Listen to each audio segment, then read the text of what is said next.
Good. Nice shirt. Thank you.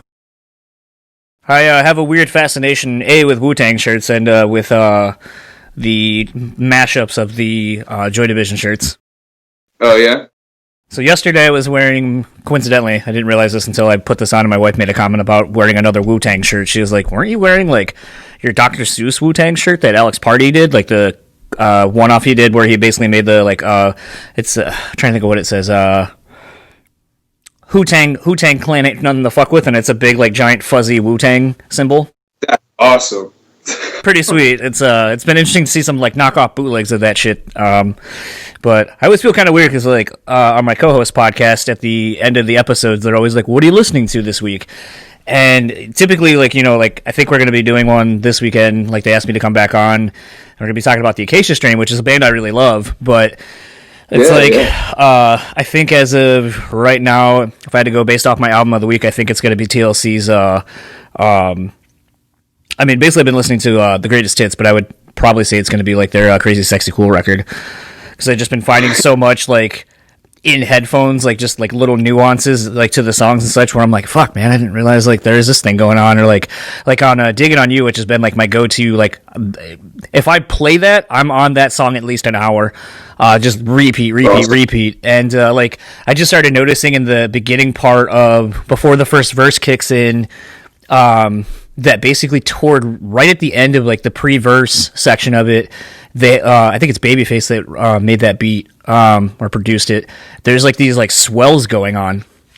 Yeah. I've never noticed them, and, like, they only appear there. Like, I don't think I've caught them anywhere else in the song, so it's really kind of cool that they, like, did something that one time, and it's so faint, and for, like, probably for, like, maybe 2 seconds, but it's like when you catch it, you're like, oh, that's so cool. For sure.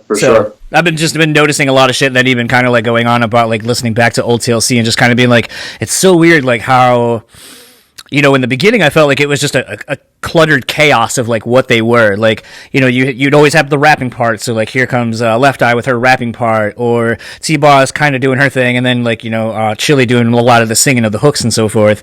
And then really Crazy Sexy Cool kind of, like, slowed it down and was like, okay, this is kind of a T-Boz vehicle. She's kind of got the voice. Chili sings the hooks and the bridges, and you can hear Left Eye a lot, really, in the background on the vocal harmonies and so forth. And it's just, like, there's so much nuance to, like, what's going on in there, and I think Babyface really did a great job of producing that record. But then what's interesting is even going to fan mail and, Dallas Austin, who did a lot of that stuff and brought in a lot of live instrumentation. So, like, you know, like the guitars on Unpretty and stuff like that. Like, there's just a lot of cool stuff going on those records, and layers of vocal harmonies on a lot of their stuff. So nice. So here I am, like, this metal dude, and I'm like, so I've been listening to a lot of hip-hop, like, yesterday when I was waiting for you. I think I made it most of the way through Stillmatic, and was listening to that. Oh.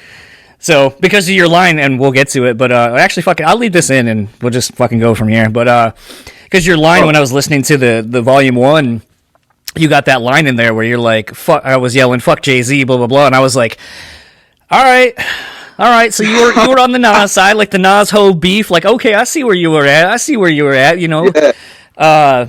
And there's a couple people that have brought up, they're like, what's with that Jay-Z diss? And I'm like, it's not really a Jay-Z diss, I'm more just referencing Ether. Yep. You know what I mean? But, you know, obviously Ether's a better song.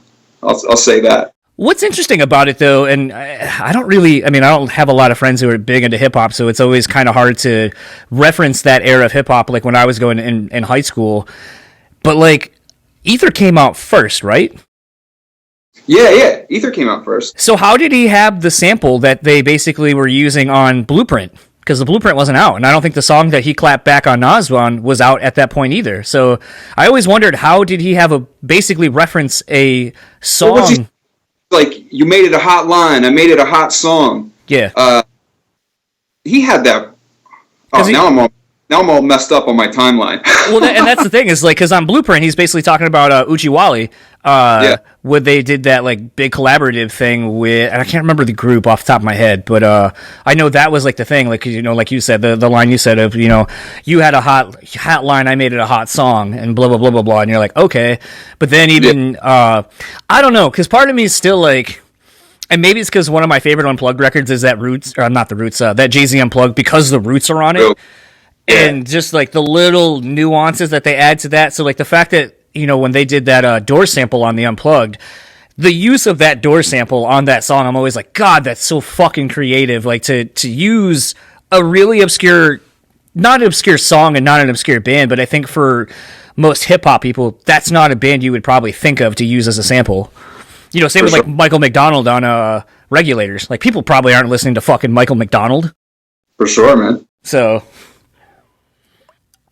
anyway, all of that aside, I have the pleasure of talking to Ray Hawthorne, vocalist of North Kingsley. They just dropped Volume 1, and the video for Die for the Pick actually just came out a few days ago as of when we're chatting. It's been interesting to see what parts of the songs people are vibing with, you know, like reading the YouTube comments and so forth. You know, like some people are like, oh, I really like this guitar riff.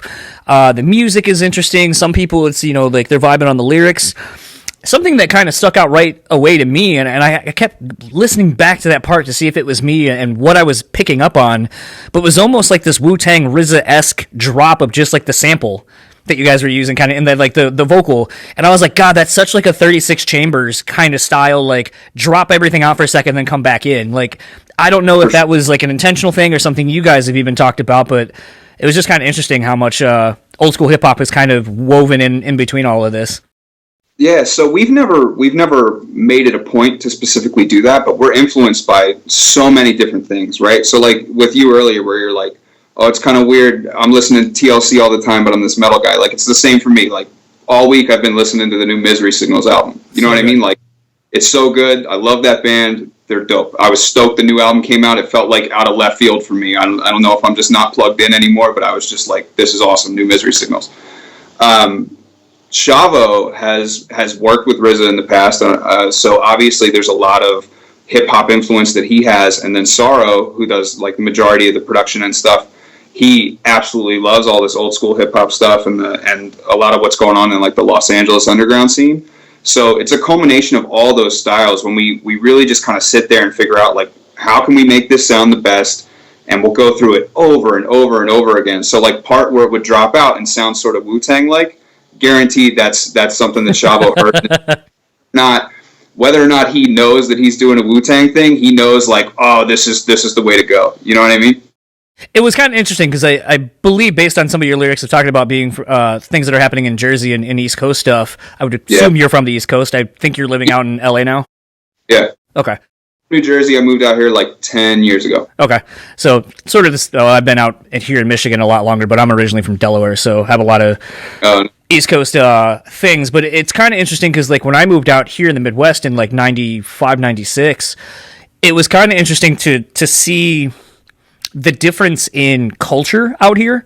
Because, like, I grew up in, you know, I went to a school where it was mixed, and as such, you know, I'm getting a lot of people who's, like, older brothers and stuff are like, yo, have you checked, like, gotta check out Aaliyah, here's this band, you know, here's some Nas, here's Biggie, here's this dude Jay-Z coming up, and then kind of trickling over, like, here's some Tupac and things like that, Boyz II Men, kind of that West Coast swing kind of stuff going on as well. And then coming out here in the Midwest, and one of the first things that I was shown that I was like, I don't know what the fuck this is, but it's definitely your own thing out here, was ICP. And I was like, this is weird. Oh, man. But what's been kind of interesting and kind of the vibe, too, is obviously the two different styles and coasts. Like, you know, I've been out west a couple of times, and everyone's just kind of really chill and laid back. And I feel like East Coasters are more like on the grind and hustling, and it's about doing something and moving on to the next thing. And so something that was kind of interesting, and I don't know the age difference between you and like Shabo or any of the other dudes, but wondering if, when kind of putting this project together, was it hard maybe to meld some of your influences, you being from the East Coast and them being from the West Coast, and kind of trying to put the styles together? So I think ultimately that worked out to our benefit, but there definitely was a long period of time where we were just trying to figure out how to make it work. You know, we've been working on this project for about 2 years now, and there was a good period of time where Shavo and Sarah would be working on beats. I would be trying to do some vocal stuff over it, and it would be like, all right, that's kind of cool, but this isn't really necessarily working. You know what I mean? And then that just sort of made me want to try harder and harder and harder. Eventually, we got to a point where we were all really happy with what we were doing. And I think the reason why it does come out that way, though, is specifically because of that mix of styles, right? So, like, Shavo and Sorrow are are both from West Coast. Saro was born in Pasadena. Shavo grew up on North Kingsley Street in Hollywood. That's where the name came from. And back where I'm from, I mean, people were listening to pretty much everything. It's really strange. Like, there's so many people that were just like, we only listen to country music. And there's so many people that are like, we only listen to, Chingy. But like, I was in the, I was like a scene kid back in the day. So I used to listen to System, obviously, but I used to listen to all these like underground, like Misery Signals or like Chiodos and like Scary Kids, Scaring Kids and shit like that. Bright Eyes. So from a lyrical standpoint, I always just resonated with shit that matters to me, right? Like there's a lot of good music out right now that's good from like a melody standpoint, but it's a lot of just like repetitive bullshit words to, I don't want to like call anyone out, but and I like that stuff. Don't get me wrong. Like I'll listen to Future all the time because it gets you amped, like it puts you in a mood. But for me personally, I really want to say something if I'm going to take the time to rap, because like even you saying like, oh, you were listening to Stillmatic and all that, like those are bars. Yeah. Like that's actual bars. Like that's stuff that means something. So well, I even think, and I think it was. It's kind of hard when you just listen to the 3 songs on repeat and they just kind of all start blending together. Like even to the point where I thought maybe the intro melodies that are going on to start the EP, I started wondering if I was noticing them at the end too, so it kind of creates like a bookend, or if I had just, because it was just on a constant loop, that I was creating something that really wasn't there. But there was actually, and so as such, I don't remember exactly which song it was, but I feel like, I want to say it was Shotgun, that sort of had a one mic kind of vibe, like where it's like you're going to go in really quiet on your verse, and the music is kind of a little bit louder. Yeah. On the pre-chorus and Shotguns, we sort of overall we intentionally mixed that so that the vocals were a tad bit lower than the actual than they normally would be. At least that's what I wanted, being that like it's kind of like a high energy song. And I remember on specifically like In Utero with Nirvana, like they made a point of just being like, you know what? These vocals are going to be lower in the mix because it's heavy and like fuck everybody. You know what I mean? So I was like, there's a lot of stuff on Shotguns that I'm saying that I'm really passionate about, but at the same time, I kind of wanted to have that intensity. So I'm like, if someone has to listen a little bit closer to hear what I'm saying, that's fine with me. Like I don't want it to be so clear that I'm out here yelling on top of what sounds like a smaller beat. You know what I mean? Like I think it should all be there. So that's a little bit of an intentional thing. I definitely wasn't like going for one mic, but I totally get that comparison for sure. That's actually what started me back on, because I was listening to the EP and I was like, God, this part just reminds me of like this structure kind of reminds me of one mic. And then I was like, I haven't listened to Stillmatic in a while, so like threw that on and got lost in that. Which it's so crazy, like kind of thinking back to that record, because like I remember when that came out, because God's Son had a couple good hits, but like really that was like the return of like non-commercial Nas. So it was just like one of those where you're like, Jesus Christ, this record is just heavy. Yeah. Kind of speaking about, bars and lyrics and so forth, like, a lot of metaphors and puns are being laced throughout this 3-song EP. So I, kind of as a fan of hip-hop in general and people having something to say, written language and so forth, you're, what is the line? Slytherin, littering, cigarette butts, they huffing and puffing.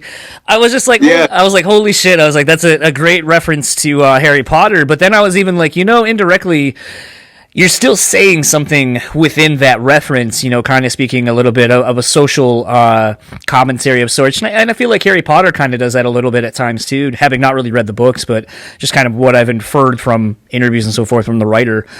Do you tend to write, because it feels like a lot of this is kind of more in the moment. So I was kind of wondering if you do more of a freestyle to kind of get a cadence maybe and then build around it, or are you kind of a hook artist first, like kind of come up with a hook and then work your way around it, or how do you come to your lyrics on this stuff? So it's kind of strange, man. It'll happen a lot of different ways, but most of the time I'll just start with whatever the first bar is, will be something that's like repeating in my head. So like for Shotguns in particular, I remember I was I wrote Shotgun. It's funny because a lot of these songs are pretty current now, but I wrote Shotguns a pretty long time ago. Like pretty much when we first started working on this project, I had already written Shotguns, and it was relevant then. And I think it's even more relevant now with everything that's going on. But I had just had a long conversation with Sorrow about, you know, a lot of like social and political things. And I was driving home from that, and for whatever reason, I kept wanting to do this. I was trying to figure out a way to do this like Ernest Hemingway bar, which is which is how it starts off. So I say I make my rhymes earnest, keep delivering shotguns. So that's what I landed on. I was just like, I just really want to do this Ernest Hemingway bar, and then I had all these other things from what I had talked about with Sorrow in mind, and I felt like that was obviously something I really wanted to touch on in a song.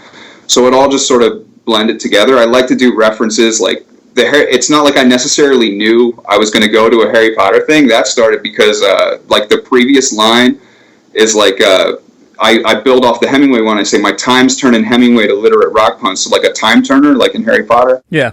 Oh man, I think it's easier. I don't want to just be out here like completely dropping nothing but social and political parts.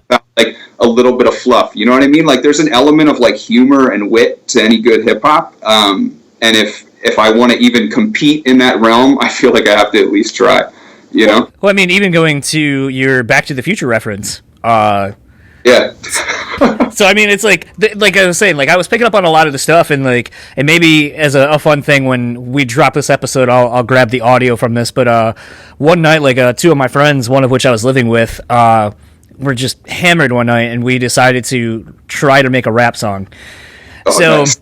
My buddy and I actually listened to a lot of hip hop, so we were like, okay, like he took a song that my roommate and him had written, and then basically put a beat to it, kind of changed the tempo and all that kind of stuff, made the music, and then him and I were like, okay, well, what are we going to do? And the whole crux of it was, like, at the time, Aqua Teen Hunger Force was really big. The movie had just come out, and so I was constantly going around screaming, basically sounding like Carl.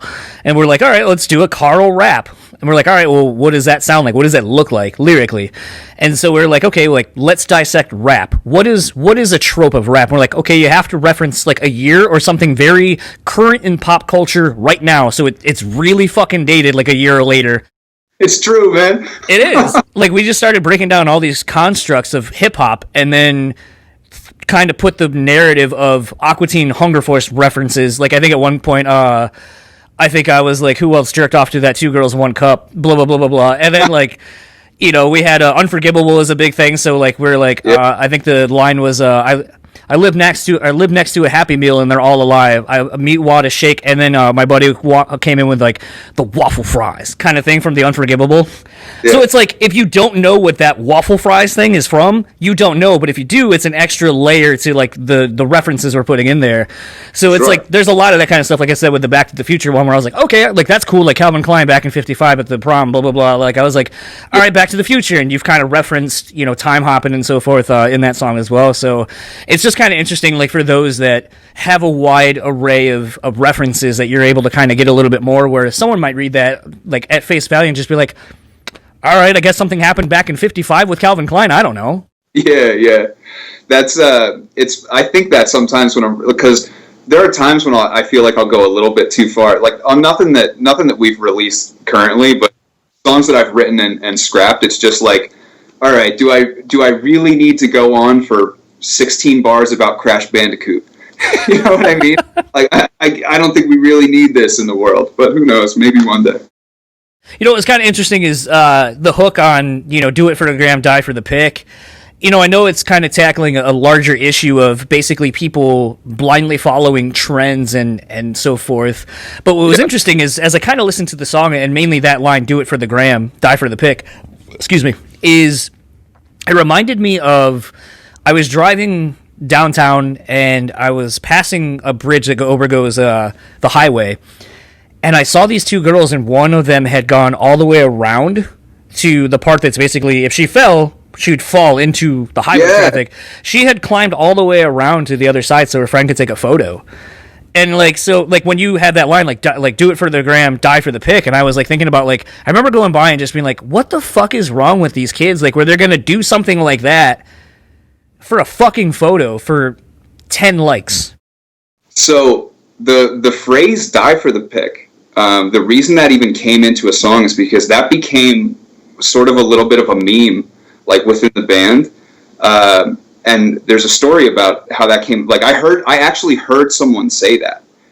And so I went to, it was a couple years back, I went to go see Dashboard at like the Palladium, I think it was. And there was this girl out front, and she had taken a picture of the marquee that said Dashboard Confessional. And I didn't know, I just met her, like I didn't know her. It was my girlfriend's friend, and they were like absolutely wasted. I gotta like do pleasantries and be like, oh, hey, nice to meet you, all this kind of stuff. And she showed my girlfriend the thing that says, the picture that she took. And she was like, oh, wow, that's a really good picture. And this girl just absolutely wrecked, wasted, is like, yeah, man, I'd die for the pic. And she's like, I went out into the street to take this picture. I'll die for the pic. And I was just like, oh my God. Like, to me, it was like simultaneously the most vapid and the most profound thing. You know what I mean? So being a fan of heavy music, this is kind of a fun thing. Like, obviously Slipknot's first record, there's that line, "You can't see California without Marlon Brando's eyes." And so the story goes is some bum was yelling that, and Corey heard him and was just like, okay. And I remember like a couple years ago walking downtown and almost something similar, like a bum was just like, they're cutting the town to pieces with their feet. And I was like, I don't know what that means, but I'm jotting that down for something eventually. And it's wild how you can just pull shit from random conversations with people, and they seem like nothing in the moment, but like if you're kind of listening, like you're like, that's so fucking profound. Can be. Yeah, exactly. And it's, sometimes shit just sticks like that. It's, is there it's interesting where inspiration will come from. Is there another example of that maybe has ended up on at least a couple of songs that are out currently? Nothing that direct. Like I said, like the Shotguns one is interesting to me because I was literally just trying to figure out how to flip this Ernest Hemingway thing. And then, I mean, all the songs are really personal to me, but as far as an actual direct reference, I think I referenced like some conversations I've had with a friend of mine on like that. Nothing that clear though. So when I was looking through just trying to find some interesting stuff maybe about you through their socials, I saw that, and I can see it in the background, is your Ninja Turtles game. Oh yeah. Were you a big like arcade dude back in the day?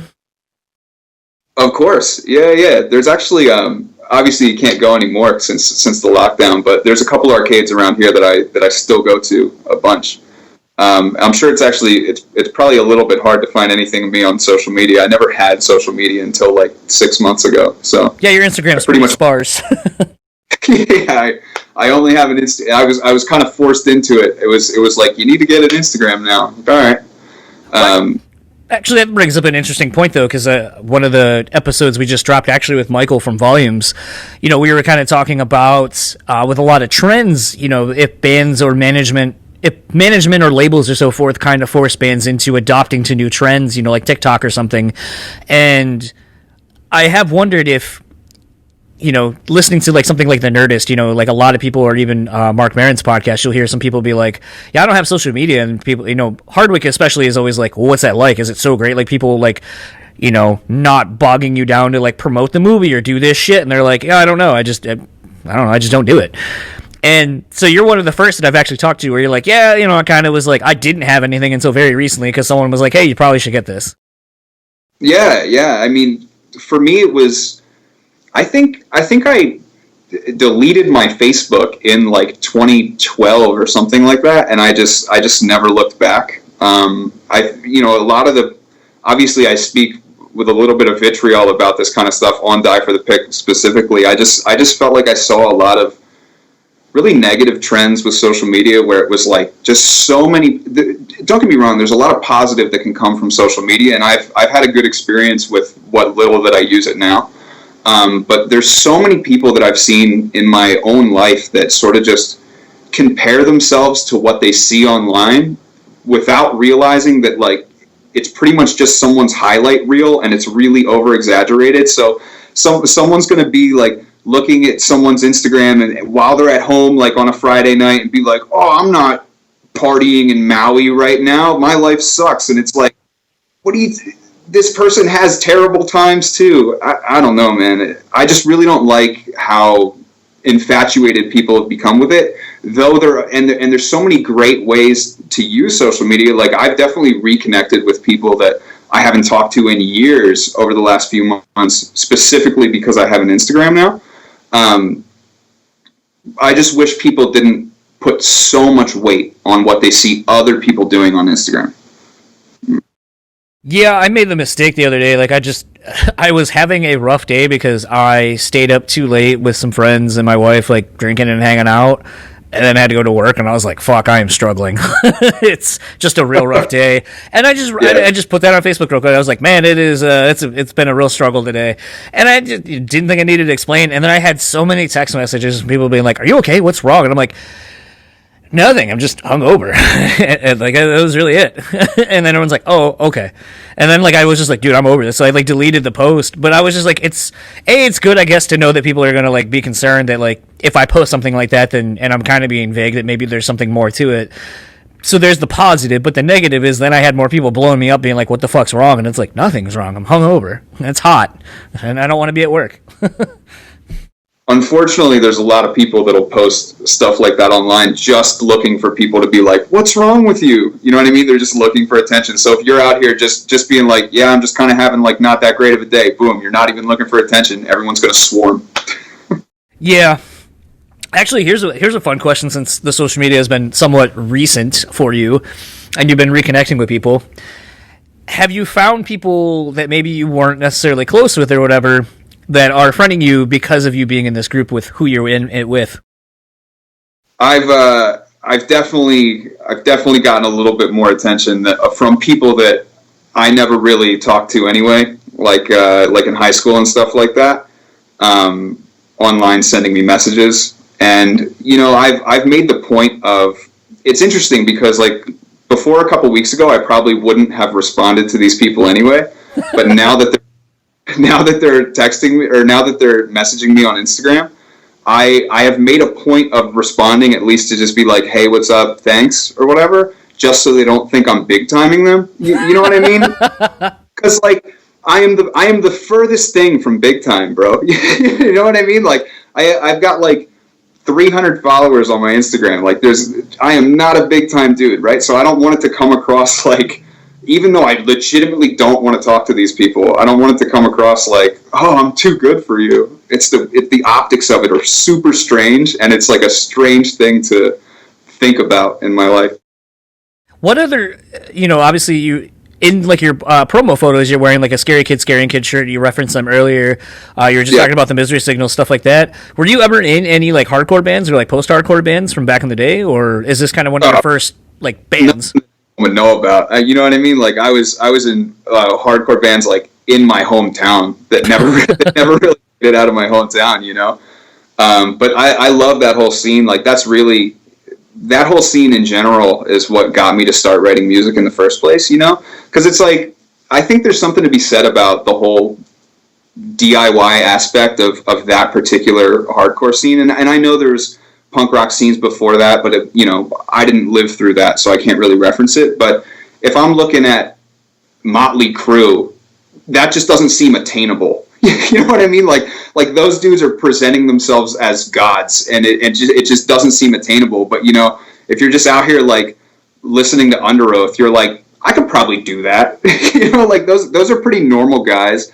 I could do that. That looks like fun, and they're playing these smaller shows. You talk to them before the show. It just seemed like way more attainable, and I think there's probably a lot of music that's happening now specifically because of that scene, and kids thinking like, hey, I can do this. I can just like start a MySpace and record something on my Windows audio recorder and be famous. Well, I think the other thing too that can't be understated too is Jersey around that time of like the late 90s, early 2000s was really kind of coming into its own, and really the East Coast with Massachusetts and so forth of kind of putting their stamp on music. I think Jersey had Thursday, My Chem, you even had like God Forbid, and then you had Steve Ebbets at the time, was working down there at Tracks East. For sure. So I mean, like, and Dead Guy, obviously, and all those kind of bands too. But like, it's No 12 Looks Like You, Jersey. So I mean, I think that's kind of the interesting thing is I think some people might go, oh, Jersey, like, what's really there? Because people think New York or whatever around you, but I think especially in that scene, Jersey had a pretty big stamp on the scene in the early days. Well, yeah. I mean, Ferret was based out in New Jersey, and I mean, there was so much great shit coming out on Ferret. Yeah, man. And exactly, My Chemical Romance. They're doing stadiums now. It's ridiculous. Last couple of questions for you. With obviously this being Volume 1, and I know you guys have been teasing that Volume 2 is going to be released soon, is the intention, I should say, to release a couple of songs, kind of give people time to digest everything, really kind of get into a deep dive on it, and then release something new to kind of keep the ADD nature of fans and music fans like always wanting the new thing or something new? And as such, how many of these are there, and or will these all become a collection that will become a full length over time? So for the last part, I would love to make them into a collection eventually. As of right now, we have about 12 songs ready to go. We've got like 4 volumes set up. Now, I don't know necessarily when we're going to release those or what even the order of those songs is going to be. We've got a couple ideas. But the idea behind that whole thing is pretty much what you're hinting at, is that, like, look, man, we're a new band. We can't just drop 12 songs right now and expect everyone to listen to and care about all 12 songs, right? So we're constantly writing and we're constantly going, and I think the model of let's just release a little bit of music at a time and pretty consistently will at least keep people's attention more than it would, if we just dropped all those songs at once. Plus, we're constantly writing, we're constantly recording. I'm going to be in the studio in like an hour. And we're just going to get back to writing and recording. We're still going. So we've got a lot of volumes already laid out, and it's not like we're stopping, right? So I'd love to make it all an album at some point, but we kind of got to, we'll see how it goes. Who knows if we'll just release them individually or make an entire new album. Who knows? I feel like this first volume, kind of lyrically, there's a theme kind of represented throughout the 3 songs. Is that what's kind of tying each volume together? Is sort of an overall, maybe even a loose lyrical theme, or is it just kind of what is kind of how are you putting these together? That's certainly how I feel about it. There's a couple things that go into it, though. We not only do we want the songs to connect with each other on like a content level, like lyrical wise. We need to have them flow together well. Even if it's just 3 songs, the order of those matters. Like, it makes me happy that you were like, it seems like there's similar things going on in the first song as the last song. You know what I mean? Like, all that is something that we're considering while we're making it. So content-wise, I've been writing a lot about just sort of, if I had to sum up Volume 1, it's just like what it is to even be in America right now. You know what I mean? There's a lot of social and political unrest that, without getting like too heavy about it, it would be almost asinine not to mention it, Right. And I touch on that a lot. Maybe not as much as on Volume 1 is pretty heavy-handed, but I touch on that a lot in the other stuff as well. But the way we tie them together has a lot to do with content and music together. Yeah, it's just kind of interesting because, you look at a band like Crosses, they did that with their first couple EPs, and then by the time the third one came out, it made the full Crosses record. Even now, recently with Acacia Strain, they dropped Decay, a collection of 5 7-inches, and then they put it together for what would become Slow Decay with the other 2 songs that they didn't release at the time. So you're kind of starting to see people start to do that, like where it's like, here's a small collection, and then that small collection will then be repackaged as one entire unit. You sort of have to these days. I mean, it really is almost the only logical option with how fast everyone's moving through things. What is obviously in these times right now, you can't really do live anything other than like a live stream. Yeah. Have you guys talked about what this project is going to look like in a live setting? Yeah. I mean, we rehearse stuff live. There's definitely a couple different ideas floating around about how we want to particularly go about it. We have it pretty well hammered out with what we've rehearsed so far and what we want to do. And I am itching to bring this live. I mean, obviously the entire intent of this was, we'll put the music out and then we'll tour it and it'll get even bigger that way. But with everything going on, with Corona and all that, we had to slow that down. And we were even supposed to release the music months before we did. But we had to sort of switch up our plans a little bit. So as soon as we can go live, we will go live. And I cannot wait to do that. What does that look like with it being a 3-piece? Are you going to kind of go just the 3 of you? You're going to bring in ancillary musicians to kind of create a fuller sound, maybe even an extra, like, I don't want to call it a hype man, but sort of like your proof? So there's definitely, it's achievable with the 3 of us on the record, but there's definitely some extra hands that we need to play it all live. And I wouldn't really want to, we've got a lot of ideas for that. I don't really want to spoil the surprise of it. But there's a lot of stuff that I'm excited about that does involve, maybe bringing in some extra hands for that, that I think the fans are really going to like. Who is someone that you would like to collaborate with in this project? Oh my God, my absolute dream. My favorite rapper is this guy named POS. I don't know if you've heard of him. He's out of Minneapolis. He's from Doomtree.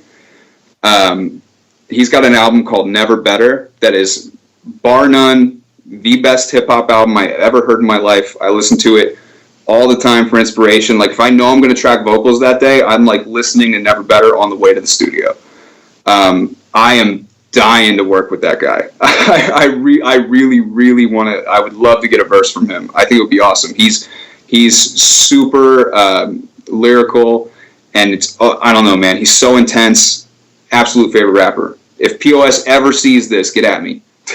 I think it's been interesting. NF has been popping up on my radar a lot in the last 6 months. And he's someone that I was never really aware of, like kind of knew the name but never checked him out. And then after he came here to town, and my co-host who runs a metal podcast was like, I know it was kind of weird for us, but we know we're doing a Christian rapper. And then so finally I was like, all right, I'll check this out. And then I was like, holy shit, I've been sleeping on this. yeah, he's pretty good. And I guess lastly, you only have one form of social, but where can people find you or the band online? Yeah, so me personally, I have an Instagram. It's Ray Hawthorne with an _ after it, but it's easier to find me, I guess, on the North Kingsley socials. I'm just one of the guys that North Kingsley is following. So I'd love everyone to check out North Kingsley. We really put our whole heart into this project, and it would mean the world to me if you guys listen to it. Looking forward to volume 2, 3, and 4, and kind of dissecting more of your references and all that kind of stuff. And maybe when some more of those and more music's out, maybe do another one and catch up with that, and maybe talk for sure anytime or something. Yeah.